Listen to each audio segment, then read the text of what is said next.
Hi, this is Tony from XRP4U.com. In this video, we're going to restore wallets that we created earlier.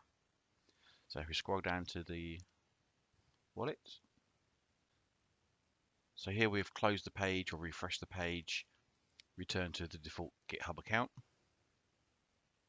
So we'll open up the sticky note or Word or Notepad, and we just copy the secret and put that back in. Use secret, submit, submit.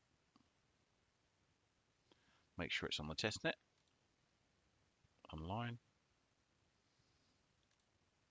And again, we had two wallets configured.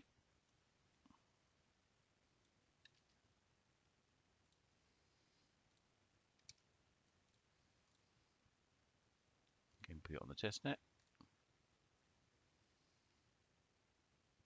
There we can see the balances we had previously. If we've got any trust lines, we can see those in there as well. We'll do trust lines on the next video. That's it, restoring wallets. Thanks for watching. See you in the next video.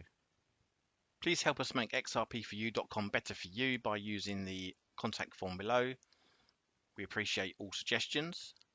And if you've enjoyed the video or previous videos, please hit that donations button. All donations are very gratefully received. As you can see, we have not enabled ads as they are very annoying. So please help xrp4u.com stay alive by making any donations you can. You can use PayID, or you can hit that XRP tip bot and use Zum to scan the QR code. Thank you very much.